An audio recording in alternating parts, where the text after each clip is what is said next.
You probably came to YouTube looking for answers. Yeah.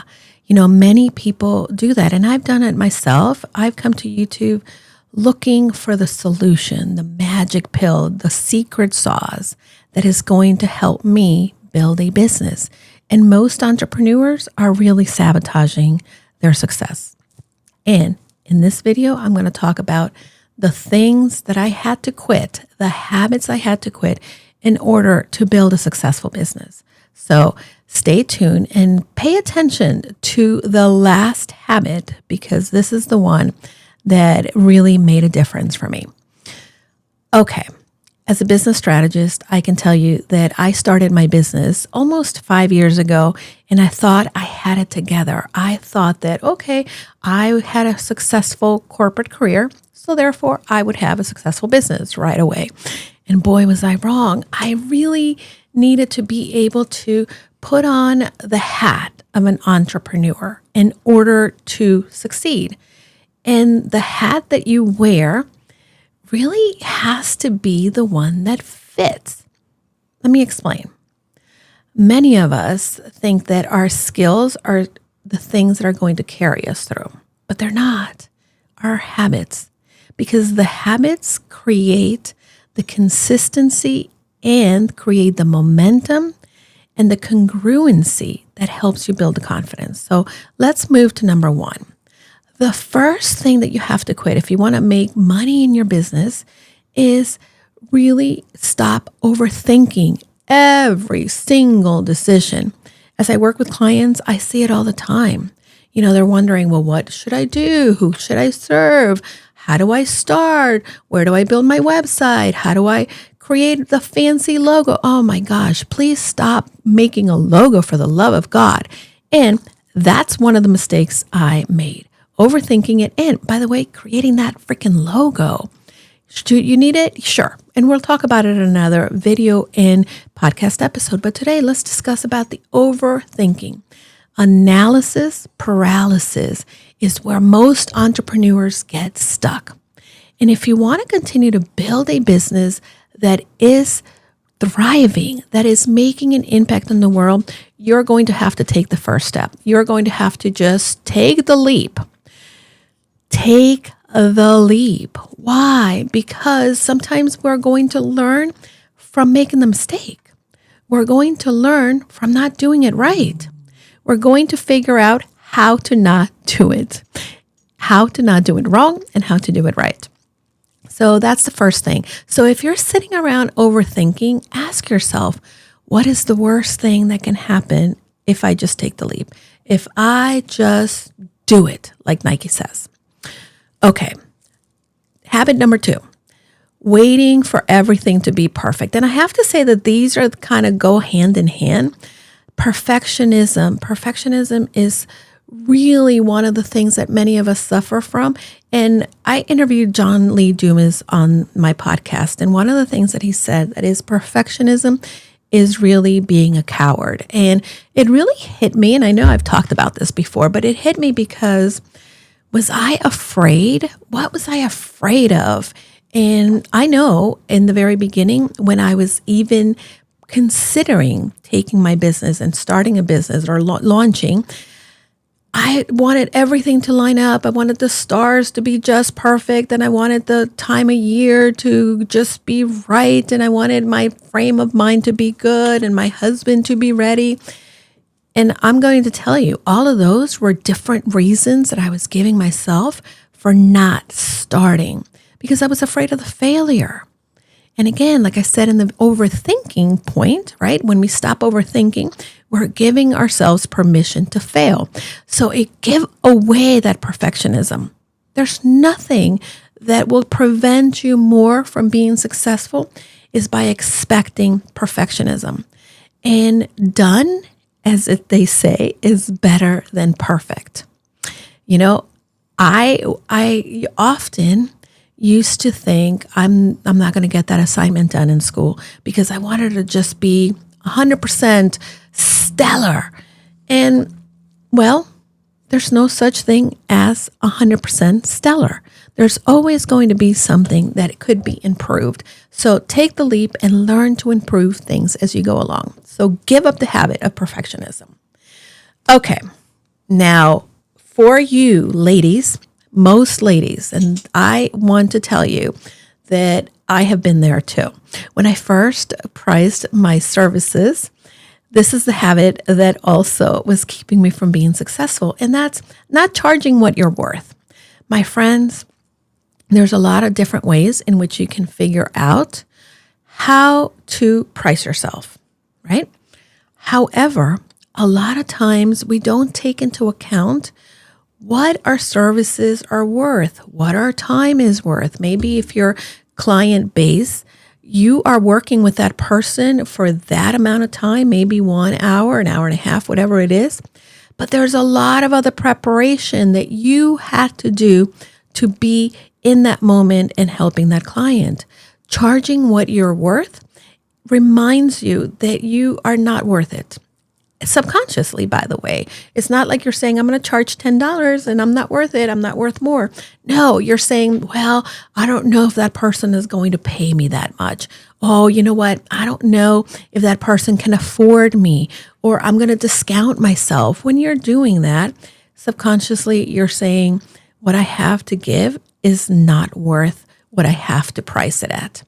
And again, pricing is something that is a little more complex, but think of it. Think about if you were going to pay for these services that you're offering and you were going to a very highly qualified person that this is their jam. This is what they do, right?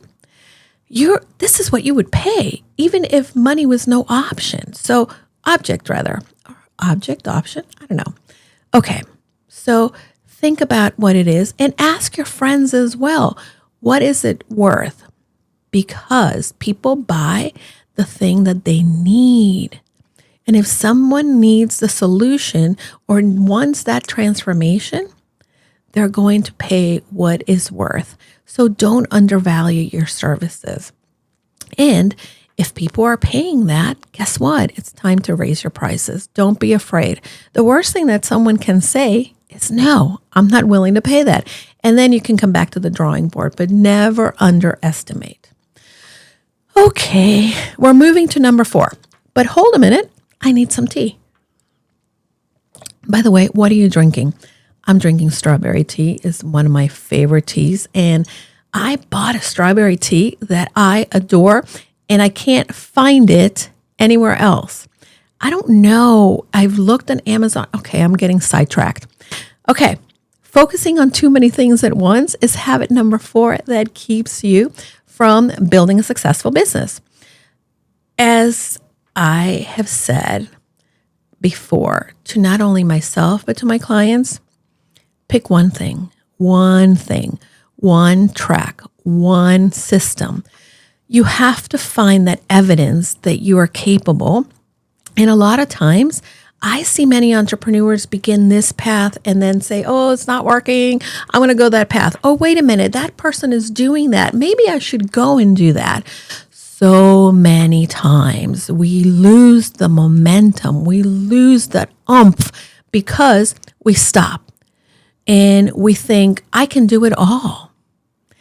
Pick one thing in your business and really refine it. Make it your sweet spot. Make it the thing that really people want from you and need, and get better at it. And when you have created the systems, when you have proven the concept, and that system is automatically running, right? And you don't have to really hustle at it, then consider moving to something else. But stop chasing the multiple different things and just stay the course. You've heard me say consistent action gets you traction. And that certainly is something that we must remember.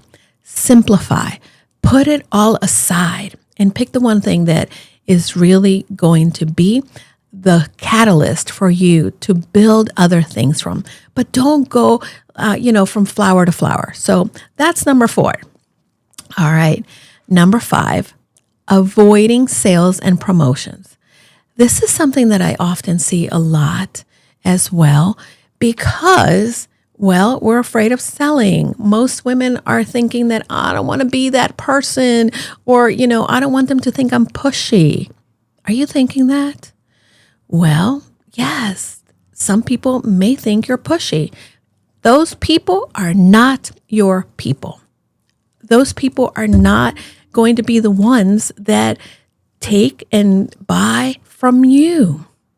If you really have a clear understanding of who you want to serve and you begin to create a relationship with that person, be seen, be known, be understood, right?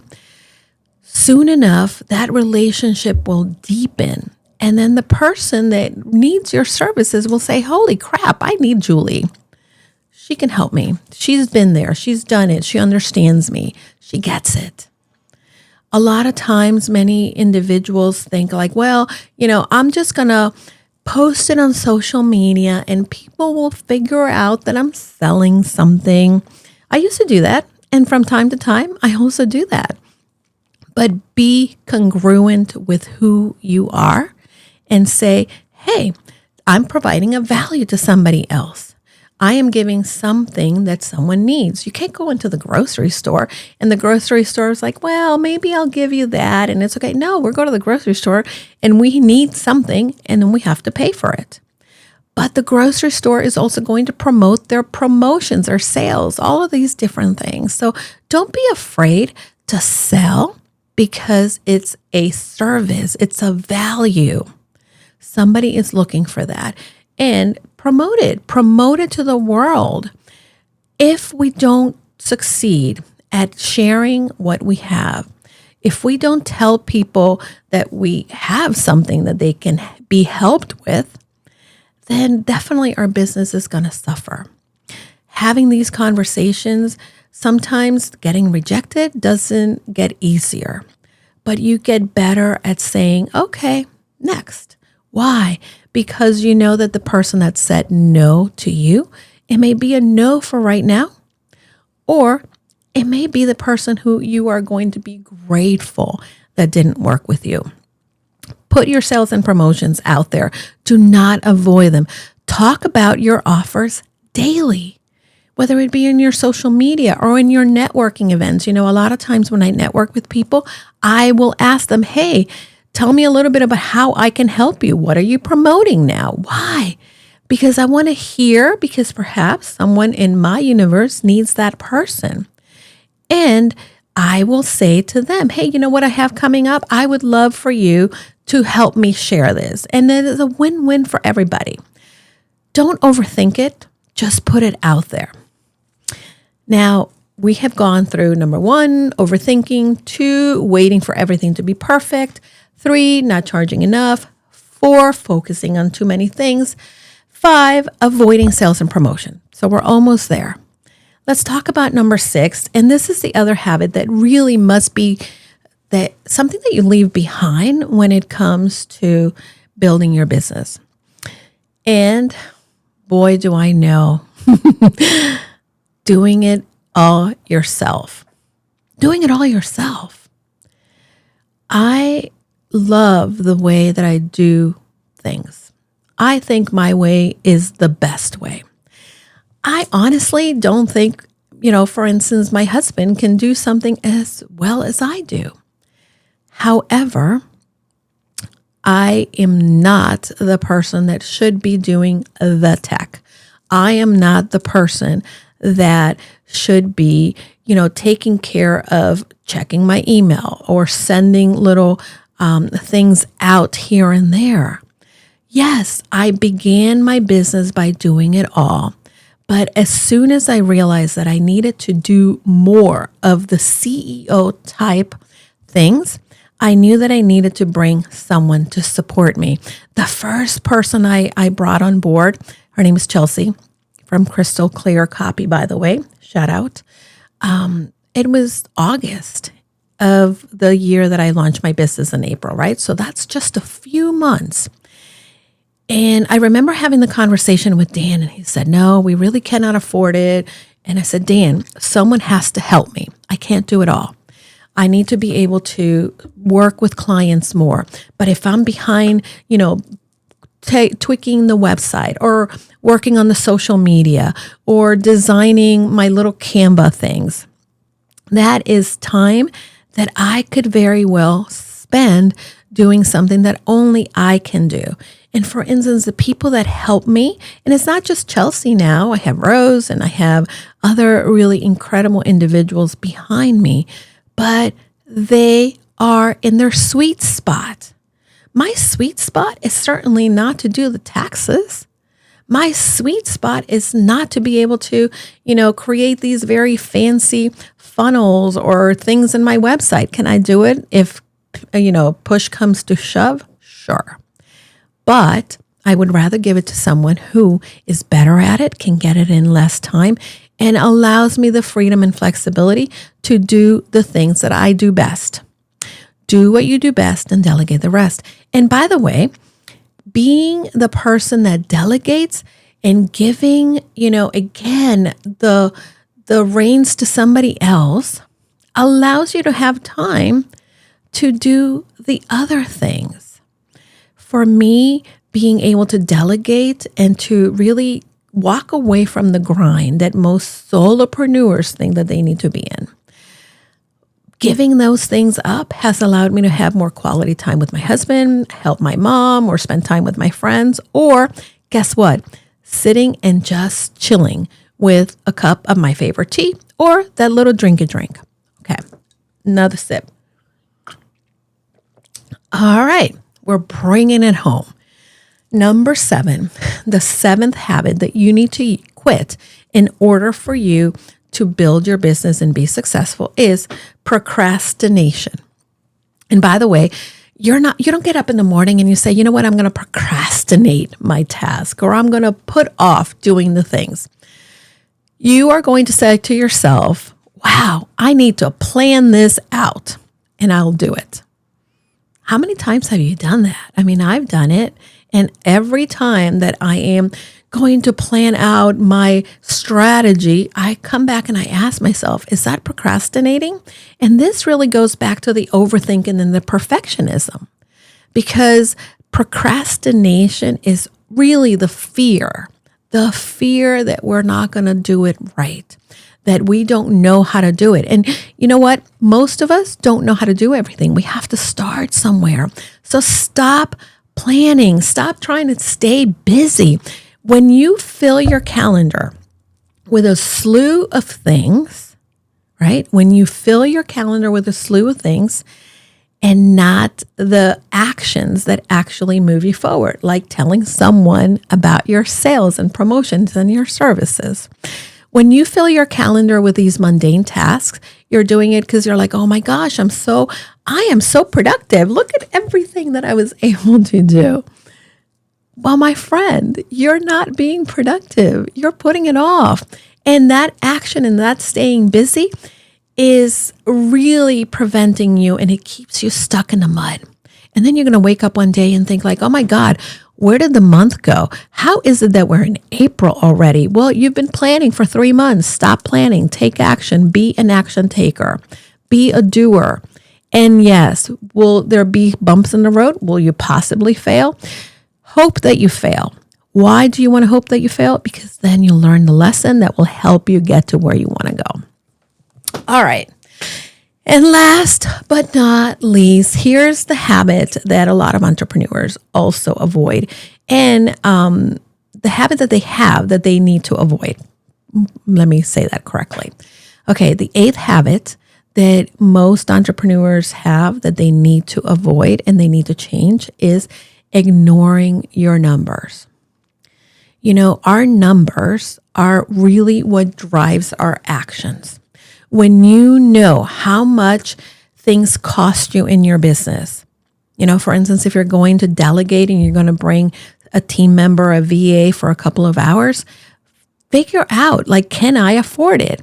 And sometimes you need to make the investment. But if I cannot afford it yet and I need and want to bring someone in, then I need to know the numbers of how many sales I'm going to need to make in order for me to be able to afford it.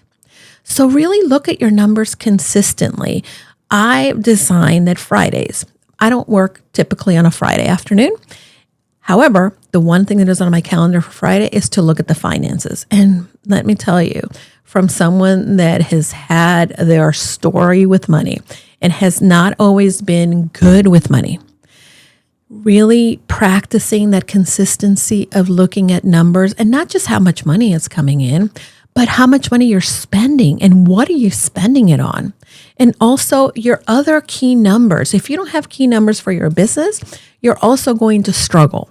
Let's think about some of the key numbers. Some of the key numbers that I look at is how many contacts, how many people did I meet this week?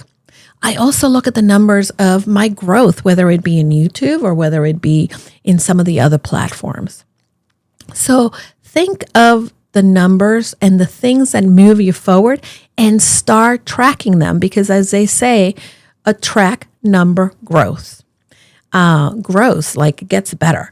I will tell you that as I've been on a weight loss journey, when I track my weight, right, and I know where I am, whether I'm high, low, or didn't lose anything, that is so important to me. My friend Corinne Crabtree, my coach, and I have an episode with Corinne. You should check it out.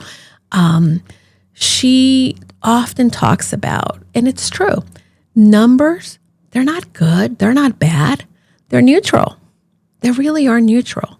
But they really do inform our actions and they really can give us a path. So for instance, if I know that in order for me to continue to grow my business and be attracting new people or connecting with new people or growing my email list, I need to have a target number to shoot for. And if I know whether I made it or not, that definitely can inform what I'm going to do next and how I'm going to do it. So go and look at your numbers. It's a game changer to really be able to be aware of your numbers.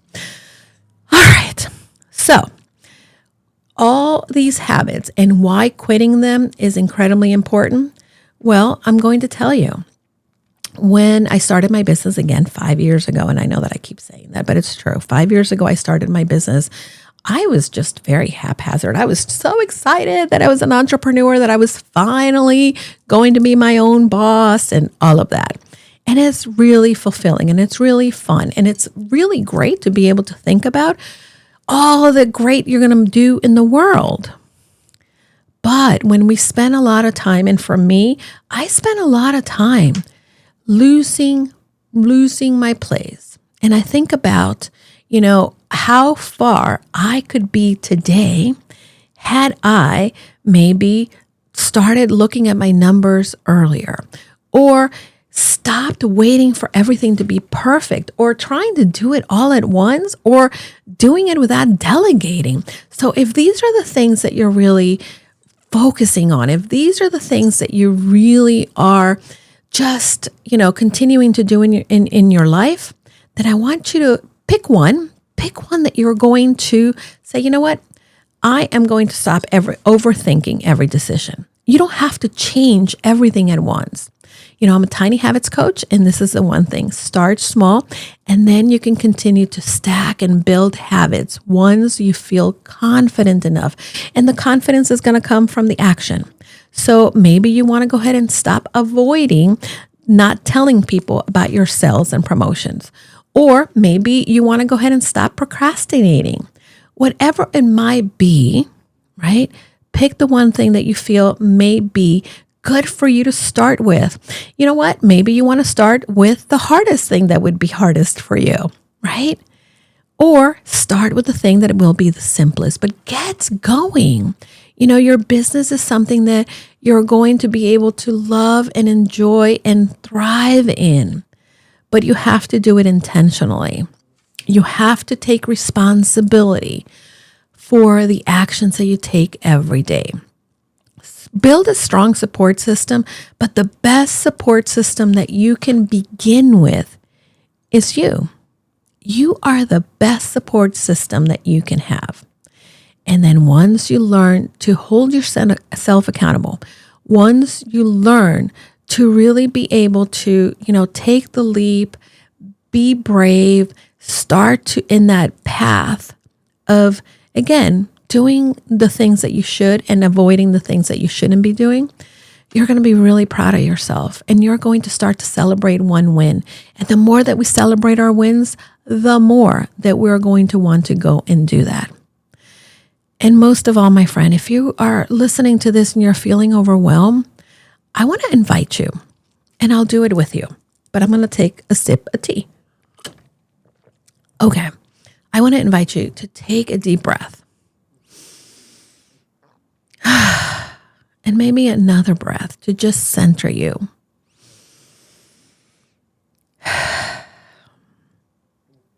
And now I want you to picture yourself as the person, that vision, that version who you want to be. And what did that person do to get to where they are? Maybe they started by not criticizing themselves, by trying to be perfect. Take action. Be mindful. Stay in the moment. Look at what you're doing. And of course, reach out. There's so many of us that are in this world that maybe we're a little bit ahead of you or whatever, even maybe behind you, right? But find a community that is going to support you, hold you accountable, cry with you, laugh with you, and come up with the ideas. But as you're creating new habits, accountability is key. So go and build your business. Go and make an impact. Go and create the life that you desire. Because really, the only person that can do it for you is you. So I'm glad you tuned in today, and I'm so happy that you're part of the community. And if you're not a part of the Confident You community, it's time. Why aren't you a part of the Confident You community? If you're listening to the podcast, you can check the show notes, and there's a lot of different ways in which you can connect with me and the community. If you're here in YouTube, we also have some information here about how to get in contact with me or how to get some of my best resources. If you are looking, if you just started, you can get some of my best tips and resources if you go to our website. So you'll find it in here somewhere. I'm so happy that we're connected. And again, it's time. It's time to give up the things that don't serve you. And don't forget, go confidently in the direction of your dreams.